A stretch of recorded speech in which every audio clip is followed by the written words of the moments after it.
Os Cavaleiros do Zodíaco. Gravando. Boa tarde, boa noite, bom dia para quem estiver ouvindo.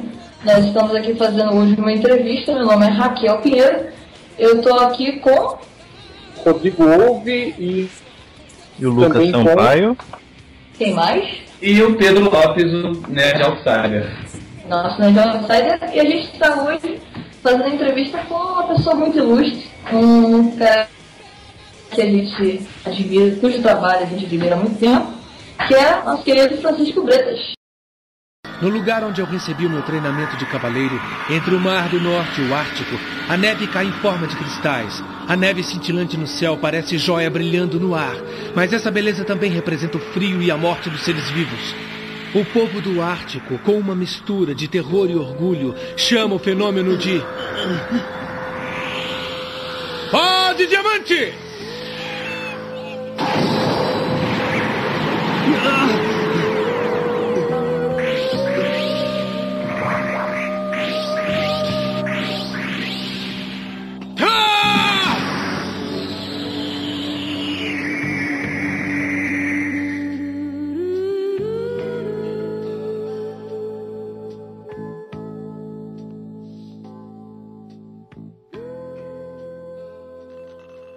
Oi, Francisco.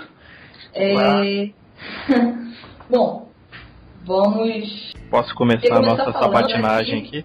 Vamos começar a nossa sabatinagem, mas primeiro vamos dar uma pequena introdução, assim, que é uma coisa que eu queria falar, assim, antes. Você até citou isso ontem numa conversa com a gente estava numa conversa, que realmente Cavaleiros do Zodíaco, a gente sempre acaba parando nesse ponto, né? O Cavaleiro do Zodíaco, né? Que foi, vamos dizer assim, um grande expoente assim, da nossa geração, né? Ele foi um divisor de águas realmente assim, na carreira dos dubladores em geral. Porque assim, foi a partir desse momento que os dubladores começaram a ter um reconhecimento, vamos dizer assim. Antes acho que eu era muito pequena assim, para conhecer, mas pelo que eu vejo hoje dos trabalhos, assim, pesquisando, os dubladores eles eram apenas vozes, né? E eles passaram a ter rosto a partir de Cavaleiros do Zodíaco. E eu queria começar, antes de atropelar o Lucas aí, sem problema, frente dele, para as damas, perguntando uma coisinha para você, Francisco. Eu queria te perguntar uma coisa que você já deve ter ouvido milhões de vezes, mas assim, de que forma, assim, Cavaleiros do Zodíaco influenciou na sua vida artística, pessoal, ou em quaisquer níveis que seja? Bom, como você mesmo disse, oi para todo mundo, né? Pessoas que estão ouvindo. E como você mesmo disse, Cavaleiros é um divisor de águas, né? Porque até então, eu também, quando na minha infância, adolescência, tive os meus ídolos da dublagem, né? Os personagens e o que tem mais próximo, mais vivo desses personagens é a voz, né? É a voz do colega, do ator, do artista brasileiro que está lá fazendo. E esse trabalho sempre foi anônimo, né? Por mais que as interpretações fossem maravilhosas, por mais que as vozes fossem sensacionais, sempre ficava um serviço de Sherlock Holmes para os fãs, no caso eu na época, de tentar descobrir. Às vezes você via um ator numa novela e dizia: puxa vida, mas essa voz é conhecida, eu tenho uma intimidade com essa voz. Essa é a voz do personagem tal e tal. E a partir de Cavaleiro do Zodíaco, a febre que foi, né, e que é ainda, os fãs começaram a se interessar por saber quem eram aquelas pessoas, quem eram os caras, os atores, o que já tinham feito, o que fazem, que cara tinham. Começou a ter publicações, né, na imprensa, na revista Herói, Então, o que acontecia? Na minha adolescência, por exemplo, também era fã dos programas, dos seriados americanos e tal. Sobretudo dos anos 60 e 70, a nossa curiosidade, a gente tinha curiosidade, mas não tinha acesso, não se sabia quem eram aquelas pessoas, isso não era divulgado. E mesmo hoje em dia são poucos os filmes e as séries que colocam o nome dos dubladores, mesmo no cinema, quando isso aparece, quando aparecem os nomes, é a última coisa, a hora que os funcionários do cinema já estão recolhendo os sacos de pipoca E as latas vazias, não tem mais ninguém a não ser os dubladores e um ou outro fã. Breta, desculpe interromper, existe alguma legislação que fale sobre isso, inclusive? Existe uma legislação que obriga aos exibidores nomear os dubladores. Só que como é assim, eles botam onde querem, né? Então depois no final rapidamente. Uma única vez só que eu me lembro, eu vi em tempo real, quando apareciam os personagens físicos, apareciam as vozes em créditos, assim, mas só uma vez mesmo. Isso é um cuidado que eu acho que às vezes os estúdios não têm também, né? Porque como eles dublam, eles podiam sugerir aos clientes que isso fosse feito. Mas parece mesmo como uma obrigação legal no final, o que é no mínimo estranho, né? Porque nós fazemos. Então eles dão todo o destaque na apresentação do filme para as vozes originais, os americanos, né? Enfim, com a apresentação como deve ser. E só que quem vai ouvir dentro do cinema, ou que escolheu a cópia dublada, não vai ouvir com as vozes originais, vai ouvir com as vozes brasileiras. Exato. Eu achava que quando aparecia, já aconteceu, como você mesmo disse, já aconteceu em tempo real. Quando aparecesse a voz de, sei lá, qualquer um. Benedito. O Benedito. Aí aparece o nome dublado por Francisco Bretas, entendeu?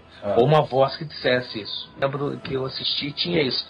Aparecia todas as noites os rostos dos atores e alguém dizia, dublado por Leonel Ferreira, dublado por Wendel Bezerra, dublado por, enfim, Francisco Bretas. Mas, então, a partir de Cavaleiros do Zodíaco, isso começou a deixar de existir, porque os fãs começaram a procurar saber quem eram os donos daquelas vozes e que rosto tinham, né? Sim. Para associar. Então isso se deve a Cavaleiros do Zodíaco. E a importância disso na minha carreira é absoluta, porque eu viajo o Brasil inteiro a convites de eventos e chego lá, tem centenas ou dezenas, às vezes milhares de fãs que querem conhecer. Então eu lembro que quando eu comecei a dublar, as pessoas diziam, no começo da dublagem de Cavaleiro do Zodíaco, algumas pessoas que já tinham ido ao Japão diziam, lá os dubladores são estrelas, enfim, são pessoas, são celebridades e tal. Eu achava engraçado aquilo, porque diante da realidade no Brasil, o dublador é celebridade. De uma forma ou de outra, guardadas as proporções, isso acabou acontecendo.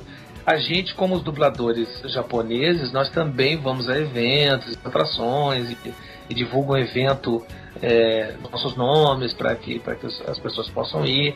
E é muito legal esse contato. As pessoas, os fãs às vezes acham que estão tendo uma surpresa de estar em contato com seus ídolos e tal, mas a gente também, eu sobretudo, também tem essa surpresa de conhecer tanta gente diferente em lugares tão que eu jamais imaginei que iria. Em 2008, lá em Poços de Caldas. Olha só. Lembra do evento de anime que você foi lá? Tá vendo? Então, e é interessante a gente conhecer também, assim, o dublador, né, relacionar a voz com a figura física da pessoa. Porque a voz a gente já conhece de muito tempo, né? E aí, nossa, aquela é a pessoa, né? Às vezes a gente fala, combina, não combina com a voz. Bem engraçado. A gente sempre, acho que quando sempre a gente ouve essas vozes no rádio, dublagem, a gente cria instantaneamente uma imagem. Sim. Né? A gente nem se esforça para fazer isso. Exatamente. A gente vai criando na imaginação a cara da pessoa que tem aquela voz. E muitas vezes a gente conhece, na maioria das vezes não tem nada a ver que a gente imaginava que fosse, né? Daí a surpresa, como a gente estava dizendo ainda há pouco, de você conhecer o dublador e a voz salta de dentro da pessoa. E é mágico isso, porque você diz, pô, esse cara está sendo dublado, não é possível, né? É a impressão que dá. Eu acho que vale muito a pena a gente repetir, a gente repetir a frase que o Bretas disse quando não estava gravando ainda, que foi, o dublador é anônimo até que ele abra a boca. Cara, o melhor exemplo disso é o Garcia Júnior, cara. Isso que eu ia falar. Ele faz o He-Man. Você já viu ele? Ele não tem nada a ver. Ele não tem nada a ver com nada, assim. Tipo, só falta de tanga, uma espada e tanguinha de texugo. Uma caveira castelo gritando alguma coisa. Ia ser assustador. Mas eu imaginava alguém maior. Eu lembro que quando eu conheci fisicamente, quer dizer, quando eu vi a foto do Isaac Bardavi, eu ri muito, porque eu achei ele uma versão coroa do Wolverine, com aqueles cabelos. Foi até hoje que mais perto chegou e eu rio muito disso até hoje. O Damata, que fazia a voz do Bruce Willis, que faz ainda já falecido, né? Damata também era um senhor. Eu, quando conhecia, tomei um susto. Porque ele tinha uma voz super jovem, né? De galã, enfim, de Bruce Willis. O Bruce Willis, inclusive, devia contratar ele pra falar todo o tempo com a voz do Damata. Concordo plenamente. A voz do Damata combina mais com o Bruce Willis do que a própria voz do Bruce Willis. Exatamente. E aí, quando eu conheci o Damata, era um senhor, assim, já de idade, mais de 65 anos, cabeça branca, e com aquela voz de jovem, né, de garota, é incrível. O que é, por exemplo, o Wendell Bezerra, que a gente associa ao Goku, e vai ver aquele carinha baixinho, gordinho e tal. Cara, ele não é gordinho não, cara, ele era gordinho, não, ele tá gordinho agora, porque ele não era gordinho não. Mas isso aí a gente é outro mérito, deixa eu falar. Ok. Isso, vamos voltar aqui pras perguntas. Pode diamante! O Eu Breta. tinha uma pergunta inicial a fazer, né? Algumas, né? Fale. Não, estamos na curiosidade aqui. Você começou sua carreira como dublador ou você fez alguma coisa antes? Trabalhou em outra área sem ser teatro também? Como é que começou sua vida aí? Conte pra nós. Bom, a minha vida como artista, eu comecei como ator, né? Antes disso, eu cheguei a dar aula em escola pública. Eu comecei minha carreira como ator, fazendo teatro e tal. E um colega me indicou, ele já estava trabalhando na Alamo na época. Ele perguntou: por que você não tenta dublagem e tal? Eu não fazia nem ideia do que fosse ou como fosse dublagem. E aí eu comecei a fazer estágio na Alamo e tudo começou por lá. Comecei por volta de 86, 87, que estava tendo esse boom dos tokusatsu, dos desenhos japoneses, dos filmes live action, e já fazia um relativo sucesso o Jaspion e Changeman. E aí eu entrei nessa época, eu comecei a fazer estágio e o primeiro eu fiz um teste lá rapidamente, um filme, e a diretora, que era a Nair Silva, tinha gostado, que era casada com o Líbero Miguel, que era o coordenador, o cara que escalava os filmes, e ela me apresentou e falou: olha, esse rapaz aqui vai dar samba e tal. E aí ele resolveu me colocar numa série que estava entrando, que era os Flashman. E eu tinha morado no Rio uma época, morei uns 3, 4 meses, tentei a vida aí, mas não conhecia ninguém, voltei.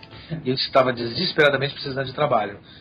E estava trabalhando de garçom nessa época, inclusive, num bar de jazz à noite e tal. E aí comecei a minha carreira lá na Alamo, com esse convite do Líbero para fazer esse Flashman. E como eu precisava muito desse trabalho, eu me empenhei pra caramba. E ele gostou porque era o Jim, né? Isso. Flashman, o Red Flash. E eu me empenhava e dizia Cosmic Vulcan e falava tudo com muita vontade, porque eu não podia perder aquele emprego. Muito bom isso. Deu muito certo e ele gostou, então todos os Red que vieram depois, não foram poucos, ele me colocava para fazer os chefes, porque ele achava que eu tinha uma pegada de herói, uma coisa heróica, né? Mas nessa mesma época, antes dos Flashman, eu fiz A Noite dos Mortos-Vivos, uma coisa que pouca gente sabe. Olha só. Cara, eu vou te falar que eu sabia. Eu sabia. E era um longa, né? E minha primeira experiência fazendo um personagem que falava mais e tal. Eu era muito novo e a voz também estava bem novinha e tal. E foi assim que eu comecei, fazendo teatro. Ainda faço teatro, e depois fiz outras coisas na área de dramaturgia, de representar e tal. Mas minha profissão principal é a dublagem. Pode diamante! Muito bem. E assim, ainda dentro dessa área de dublagem, assim, enumera aí pra gente, na sua opinião, quais seriam aquelas características que mais tem que se destacar num bom dublador? Olha, bom, primeiro talento, né? Você tem que ter talento para qualquer coisa na vida, você tem que ter uma índole para isso, uma certa facilidade para em alguma das exigências da profissão, você tem que ter uma facilidade, ou para ler e tal. Você tem que ter uma boa dicção, né? Uma leitura fácil, assim, clara, interpretação, naturalmente, né? E eu acho que também, eu ouso dizer que um pouco de cultura geral também ajuda bastante, sabe? Porque se você está lendo alguma coisa ali que você não entende aquela palavra, não sabe do que se trata, isso vai tolir um pouco sua interpretação. Se você souber melhor, você pode desenvolver e passar o sentido daquilo. Ou ter humildade também, perguntar pro diretor, escuta, o que é isso aqui? Eu não sei o que é essa palavra. É tal coisa. Me lembro que dirigindo uma vez estava fazendo um comentário sobre a vida do Alce no Alasca, e lá pelas tantas o dublador me pergunta, o narrador me pergunta, eu digo uma coisa, o que é um Alce, hein? Nossa. Eu achei aquilo inusitado. Eu ia falar de um Alce, né? Poxa. Mas enfim, é só pra ilustrar. Preto, sotaque é uma coisa que influencia pra mal ou bem? Ah, influencia sim. Influencia sim porque você tem um elenco todo, por exemplo, aqui em São Paulo. Tem um elenco todo falando paulistanês e aí se tem um ou dois cariocas, o que acontece, destoa um pouco. Eu não acho que atrapalhe o filme, ou o contrário também, se tem um elenco carioca com 2 ou 3 paulistas. Ultimamente tem acontecido um fenômeno que eu acho engraçado e parece que só eu reparei nisso. Eu tenho notado que dubladores do Rio têm feito um R mais paulista, né? Um R mais gramatical. Porta, porteiro. Sério? Repare pra vocês verem. Pior que sim, agora vai aparecer um elogio não, um chataquismo, mas eu tenho reparado isso também, e é no mínimo inusitado. Não, e o mais incrível é que o contrário também acontece. Aqui em São Paulo, a quantidade de atores paulistas e paulistanos que tem puxado o R, feito um R mais carioca, não um X, né? Porque aí já fica meio gritante e tal. Ainda é o chiado, ainda que tenha, porque é coisa do italiano, tem muita miscigenação aqui em São Paulo, então a fala fica um pouco misturada com tudo, com o Nordeste, com tudo, com o italiano, com o português e tal. Mas eu acho curioso isso, tenho visto aqui temos alguns cariocas que trabalham aqui, como temos alguns paulistas trabalhando no Rio, mas eu percebo que tem essa variação. No Rio, falando um pouco o paulistanês, né? Se é que é assim que se fala. E aqui em São Paulo também, os R's cariocas e... Acho curioso, na verdade é tudo Brasil, né? Acho curioso. Agora, se você tem alguém, por exemplo, com sotaque baiano ou um sotaque muito diferenciado, a tendência é a gente corrigir. Corrigir no sentido de harmonizar, né? Não que esteja errado o sotaque. Eu costumo dizer que o sotaque é a identidade regional da pessoa, né? É a identidade cultural da pessoa. Então não é bom nem ruim, só é diferente, né? Agora, uma coisa assim que eu achei até interessante o Pedro tocar nesse assunto, que você é mineiro, né? E a gente repara isso falando com você, assim, fazendo entrevista, a gente repara isso bastante, mas isso em momento nenhum é passado nos filmes. Eu nunca tinha reparado que você tinha esse sotaquezinho mineiro antes de eu ter uma entrevista sua. Não é consciente, E eu lembro do sotaque nunca é consciente, eu só fui descobrir que eu tinha carioquês quando me falaram. Eu falava carioquês. Mas e eu lembro de uma entrevista sua, se eu não me engano foi na época da dublagem dos Cavaleiros do Zodíaco, que você falou que quanto mais, assim, quanto menos, vamos dizer assim, as características do dublador, as características pessoais do dublador aparecem, né? Melhor é a dublagem. Então, assim, eu acho que seria bem, não sendo puxa-saco de aceno, né? Seria mais ou menos isso, né? Você é um cara que você tem um sotaque, como todos nós temos, né? Mas isso não aparece. Curioso isso. Eu acho que não deve aparecer, sabe? Eu acho que isso não pode estar na frente, não. Eu penso assim, o sotaque não pode vir na frente. Agora, eu tenho que dizer também que quando eu comecei a dublar nessa época, esse meu sotaque foi muito combatido, sabe? Esses R's, né? De Minas, falar porta e não sei o que. A diretora Anair Silva, ela combatia muito, ela dizia, para com esses R's, não sei o que. A gente tem dois mineiros aqui. E o que criou em mim um trauma. Eu tentava fazer R de paulista e nunca consegui fazer direito, mesmo estando 30 anos aqui. E ficava artificial, então os meus trabalhos ficavam assim, por quê, onde você está e tal. E aí uma vez eu fui fazer um teste, que eu me lembro, e um teste para um outro estúdio, e eu com essa coisa do R, que eu não podia falar porquê, de falar porquê, e eu com isso na cabeça e tal. Fui fazer o teste e a frase ajudava bastante, né? Era receba as rosas, não sei o quê, papapá. Na hora de fazer o receba as rosas. Claro. É bonitinho.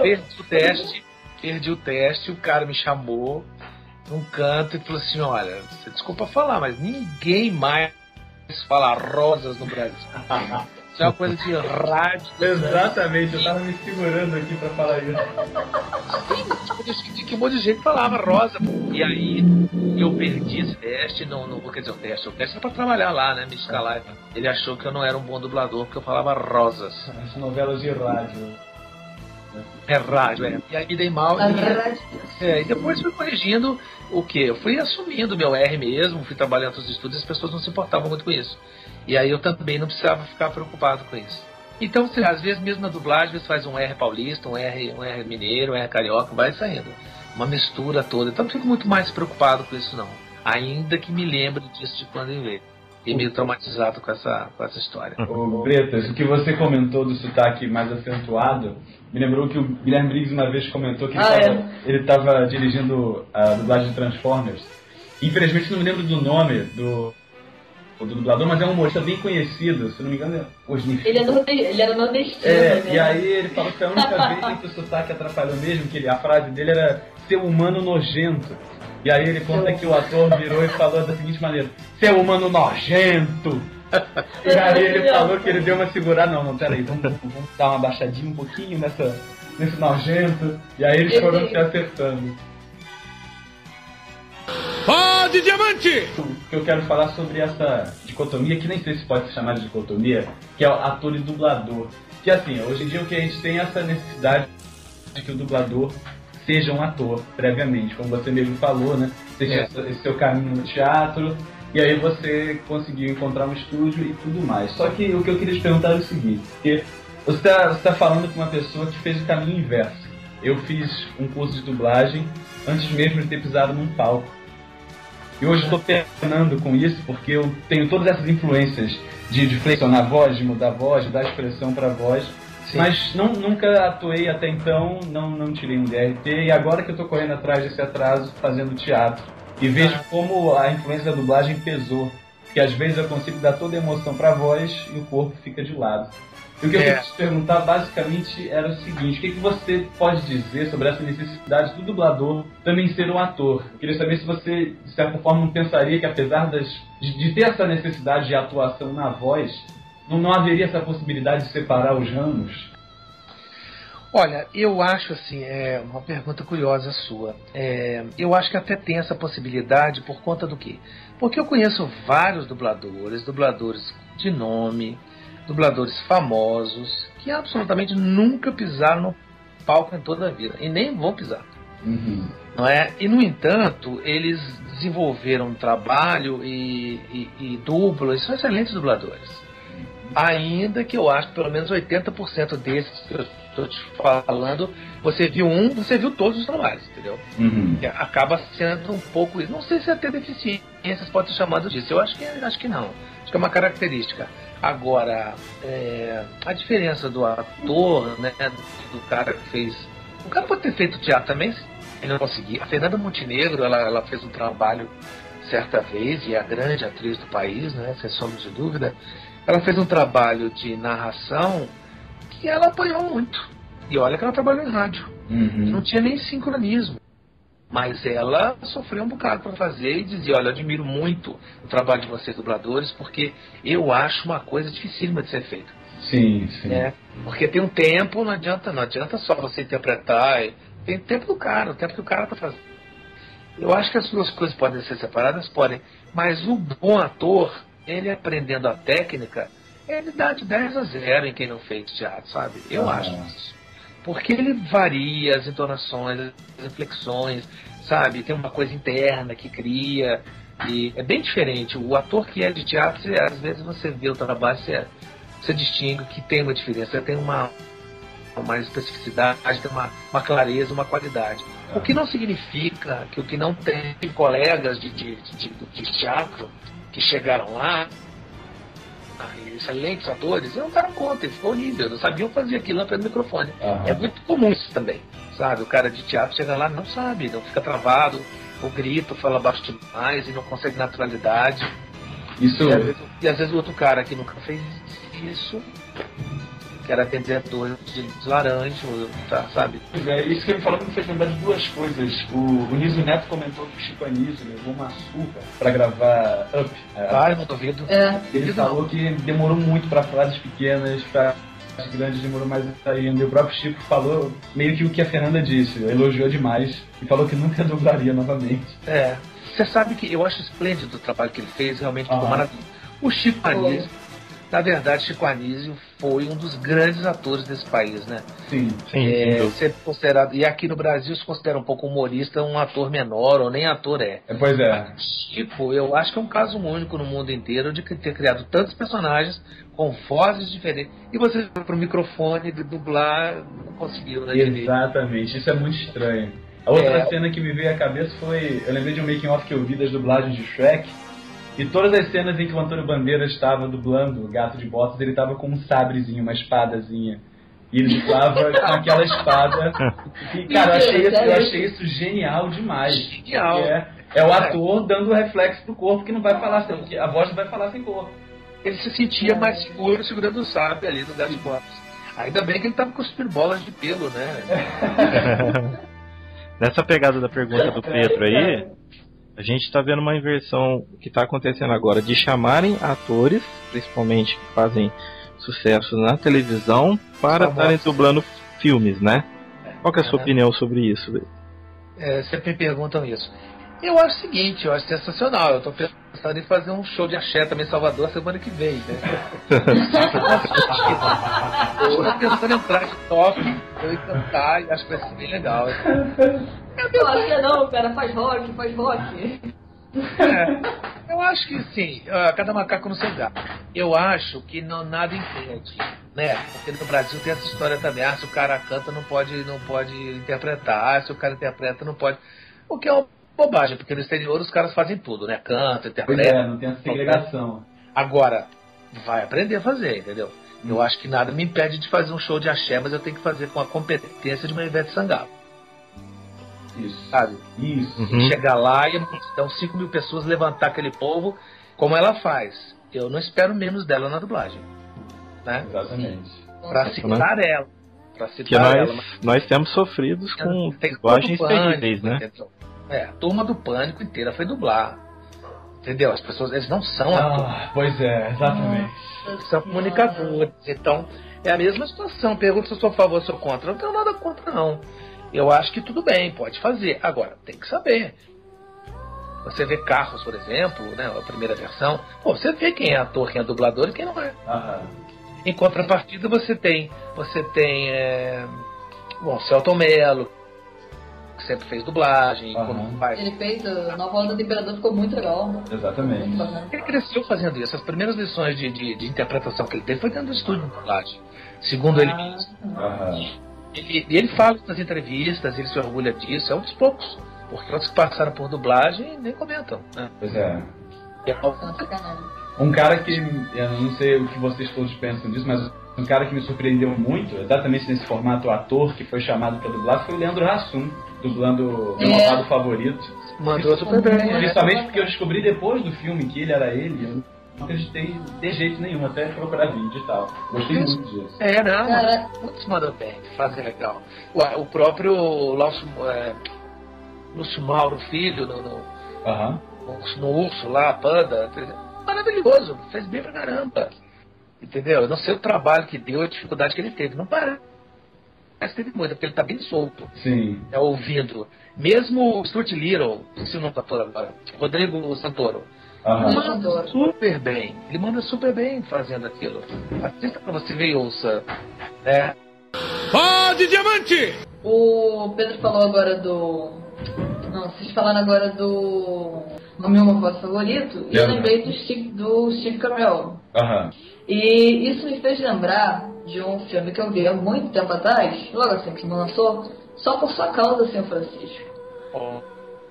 Quando eu reconheci a eu falei, eu vou parar pra ver esse filme, que foi Pequena Miss Sunshine.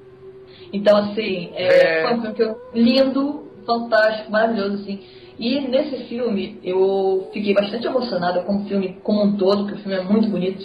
Uma coisa que eu senti muito assim nessa dublagem, que eu adoro o Steve Carell e eu achei fantástico assim, como casou, a sua voz casou no personagem como uma luva, assim, perfeitamente, apesar da voz dele original não ser igual a sua, não ser parecida, mas assim, casou ali numa perfeição inacreditável, como se você tivesse encontrado uma identificação ali por causa da, não sei, da sensibilidade do cara ter aquela coisa com a literatura e tal, e assim, teve, assim, nesse caso do Frank, da Pequena Miss Sunshine, uma ligação maior com esse personagem, que pelo menos eu senti uma ligação grande com o personagem, ou com outro personagem qualquer de outro filme, assim, uma ligação mesmo, assim, tipo, de falar, caramba, esse personagem me marcou, sabe, tipo...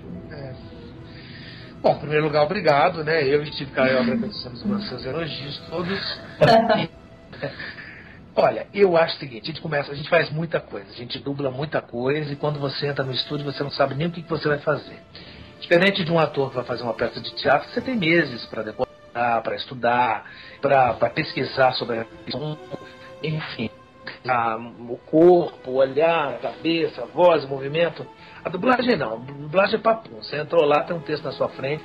Quando muito o diretor te fala meia dúzia de coisas, nem sempre estão informados sobre o filme, e pronto, ligou, gravou, e você sai rasgando, sai fazendo e tal. E o que acontece muito nesses filmes é que você percebe que é um filme de qualidade, você começa a se envolver com a história, e vai sendo, tudo acaba sendo original do jeito que está saindo, pelo menos comigo, né? Eu não sei o processo dos outros colegas, mas imagino que seja parecido. E aí você vai descobrindo aquele personagem e vai se emocionando da mesma forma que ele, né? Sem dúvida que Pequena Miss Sunshine isso aconteceu.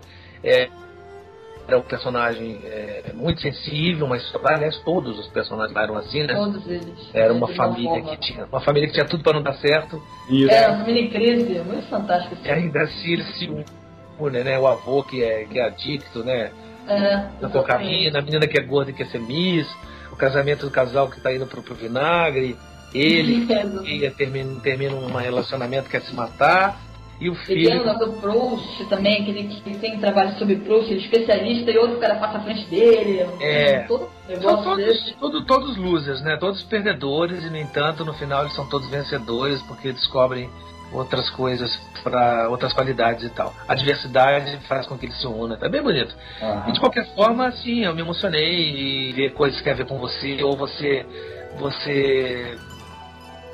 se afeiçoa ao personagem, né? É todo um processo, né? Porque essa coisa de voz é curioso. Me disseram isso uma vez, depois eu fiquei pensando, é verdade. Você sabe como a outra pessoa tá, se ela tá bem, se ela tá triste, se ela tá chateada, se ela tá feliz, se ela tá alegre, pelo telefone. Mais que a pessoa queira mentir com você, mostrar que tá felicíssima, ela tá arrasada, você nota na voz, né? Então a dublagem tem essa vantagem. A cara do ator lá tá fazendo, e bem ou não, a voz tem que estar em cima, é o que chega mais perto, eu acho, do coração e do que as pessoas estão assistindo. Aconteceu algumas outras vezes com outros personagens, né? Que eu fiz. Aconteceu. Com o próprio Yoga mesmo. A cena do encontro dele com o Mestre Camus, que o Mestre cobra e tal, que ele deve parar com o sentimentalismo, esquecer um pouco a mãe para ele poder expandir seu cosmos, etc. Aquilo também achei emocionante, sabe? Me emocionou. Porque já fazia muito tempo, eu tenho uma intimidade com o Yoga no sentido como fã também, porque apesar dele ter minha voz, durante os 140 e tantos capítulos que eu fiz, e as 2 vezes que fizemos, e todos os desdobramentos da temporada, eu acho muito legal o Yoga, porque ele é tímido, ele é silencioso, ele é misterioso, ele é o anti-herói, eu acho, sabe? Os outros são um pouco exibidos e tem lá suas coisas. O Yoga parece, eu tenho a impressão que o Yoga só tá fazendo aquilo ali pra ir mais rápido ficar com a mãe, entendeu? Eu sempre gostei mais do Yoga do que dos outros, né? Eu sou um pouco nele, eu acho que minha voz tem a ver por conta disso. Eu sempre mais baixo, mais íntimo, mais triste. E quando o herói grita, quer bater, quer matar, quer arrancar o coração, quer tudo. Pode, Diamante! Eu ia até te fazer uma pergunta com relação a isso, com a construção do Yoga. Se você pegar a voz do Yoga japonesa, com certeza você já viu que é bem mais assim, bem mais pra frente, assim, falando lá. e você fez você construiu uma personalidade que chamou muita atenção. Porque assim, o cara é mais tranquilo, como você falou, ele é mais retraído. Ele me chamou muita atenção por causa disso, assim, acho que da galera nerd também, assim, que todo nerd gosta mais de yoga, porque o yoga é mais retraído, fica filmando, mais discreto. Eu particularmente era apaixonada pelo yoga, mas enfim. Fala pra mim. Você é a torcida do Flamengo, né? Exatamente. Como é que você resolveu construir esse tempo? Porque você construiu uma personalidade ali, entendeu? Como é que você fez isso? Como é que foi essa criação desse personagem tão importante aí na infância, na vida de tanta gente? Olha, a gente ouvia também, voz é uma coisa curiosa, né? Porque até então você entra na dublagem, você começa a experimentar tons e intenções e força e sotaque, enfim. Você vai para umas coisas mais fortes, mais leves, outras coisas mais irônicas, e você vai na voz experimentando várias coisas. Com o yoga a gente fez, porque o Cavaleiros do Zodíaco, a versão do Japão, foi para a França, e lá os franceses, os colegas franceses, os dubladores, os atores, ouviram em japonês e fizeram a versão francesa. Essa versão francesa foi para a Espanha, e essa cópia da Espanha foi distribuída para a América Central e Latina, e o que chegou para a gente aqui no Brasil também é a versão espanhola. Então nós dublamos toda a primeira versão ouvindo os espanhóis na orelha, e são muito, não tem nada a ver com o que a gente fazia aqui. Porque tudo hablava de uma forma muito intensa. E eu pensei, como sempre faço, pensei na cara dele, na expressão dele, né? Um garoto, e loiro, e quieto, e o Wicca bem, muito heróico, sujo. O Shun é mais, não é tão... mas não é tímido, né? E o Shiryu também. O Shiryu tem uma coisa mais introvertida. É zen, né? O Shiryu é zen, né? E o Sei é biruta, né? E o Yoga é maluco. E o Yoga é muito mais silencioso, e tem aquela coisa, a tragédia que aconteceu com a mãe, né, dela dar o lugar para ele no bote enquanto ela se mata, dá a vida por ele, e não supera isso, né? Isso acho que vem na frente. Então, o cara que tem isso, toda uma coisa que ele guarda, esconde, que é muito íntima, eu acho que ele não... Eu fiz um pouco mais próximo de mim mesmo e achei que a levada podia ser mais íntima, mais interiorizada e tal. E deu certo. Agora você está falando, estava dizendo a torcida do Corinthians também, estava apaixonada por ele, eu ouço muitas meninas falando, e meninos também. Que são apaixonados, Yoga, te amo. Mas o Shiryu é o grande campeão de atenção. Não. O yoga, eu particularmente tinha uma paixão realmente pelo yoga, amigo. Então. Não, outras pessoas também. Eu ficava lá olhando. Todos eles têm, né? Todos eles têm, uns mais, uns menos, mas todos têm. Evento lá, e uma das poucas vezes que estavam todos, né? Porque é difícil reunir todo mundo por causa de cachê, locomoção, enfim. Estavam todos e começaram as brincadeiras sempre acontece isso. Com o Shun, que o Shun é gay, que não sei o quê. Alguém mandou com certeza que ele morra ser seu viadinho, com certeza, alguém mandou. Quem inventou foi o Baroli, que inventou aquilo, virou uma praga. Virou uma praga, ótimo. E a gente fala aquilo e tipo, o Hermes não gosta muito da história, chegou a falar com o pai, me parece. Pô, pai, pode ficar falando morra ser viadinho.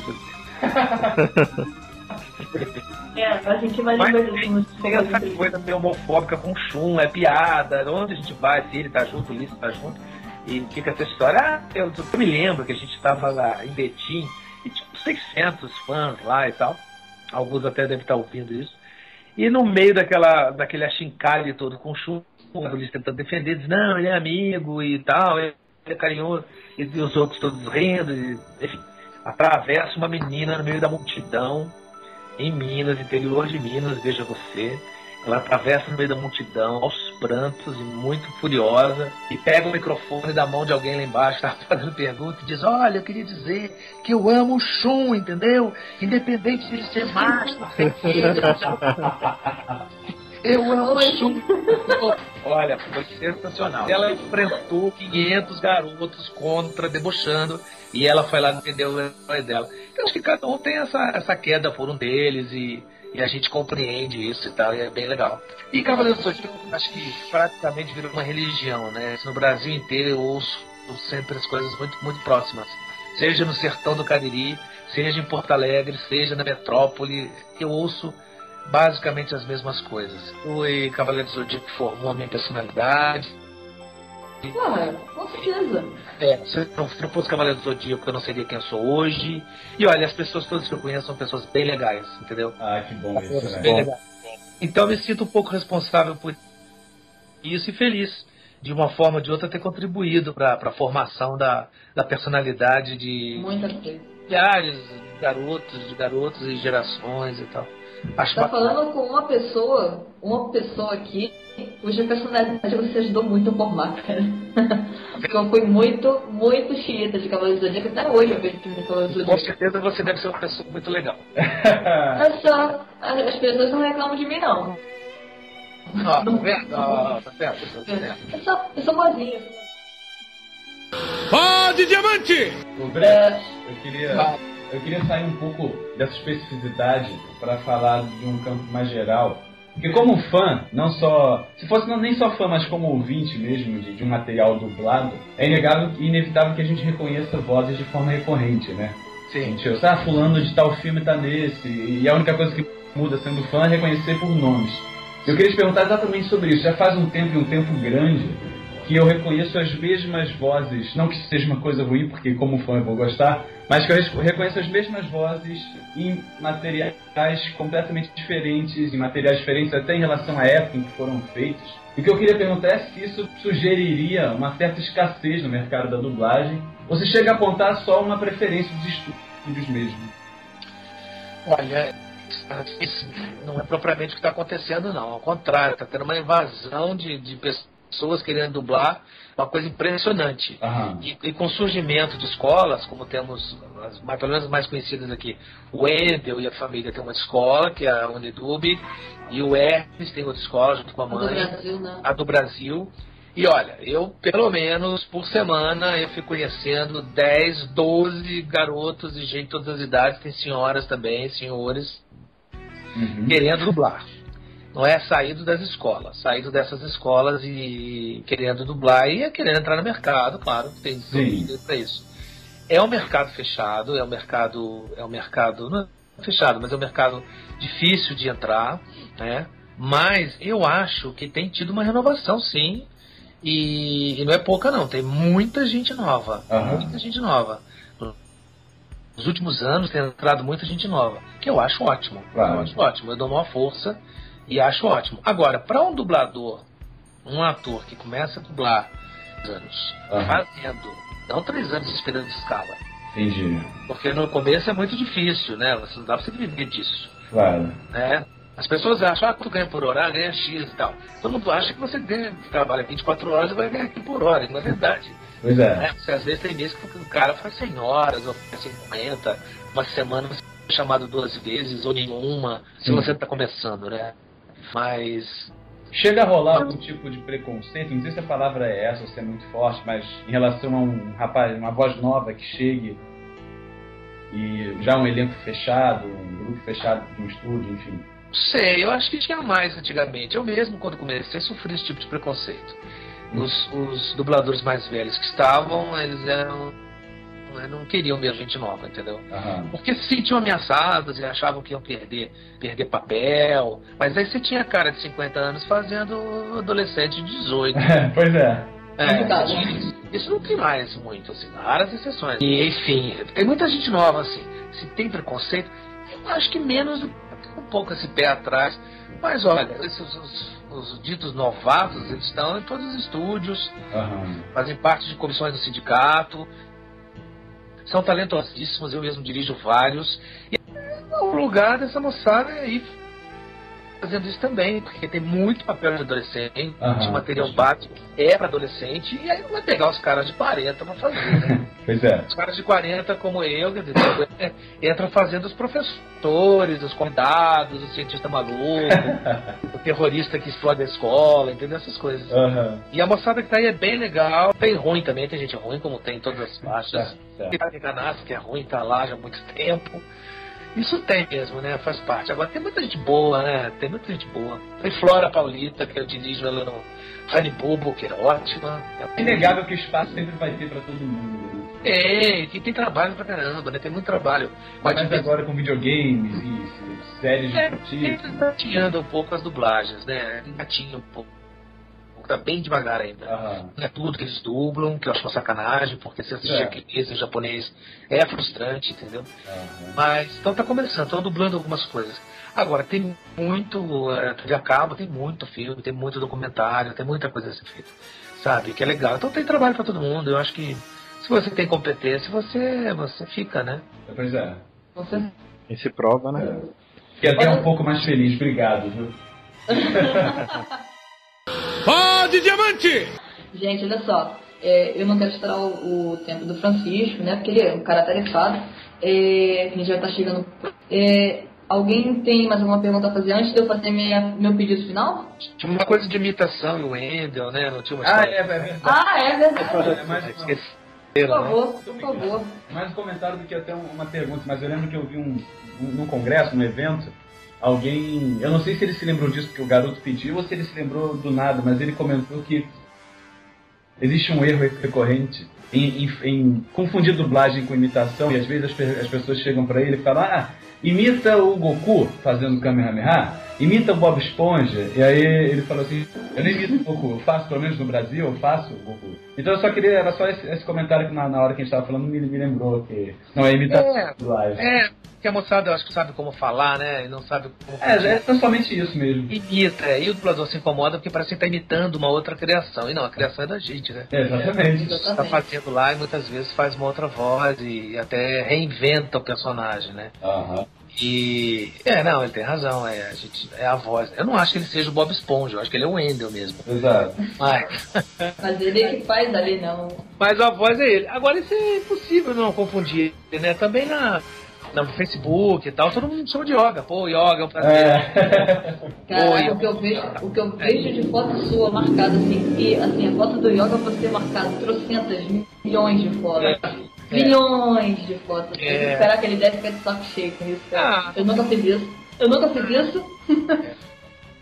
Pode, Diamante! Aliás, já que entramos nesse assunto, Francisco, eu queria só fazer uma pergunta. Como que você encarou a experiência de refazer a dublagem do Yoga para a nova dublagem dos Cavaleiros do Zodíaco? Porque você já tinha feito um trabalho extenso anteriormente, né?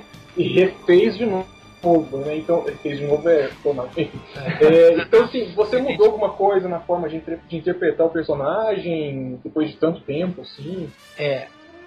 Porque aquela gravação se perdeu. Eu acho que depois de tanto tempo, apesar das vozes estarem um pouco mais amadurecidas, mais maduras, né?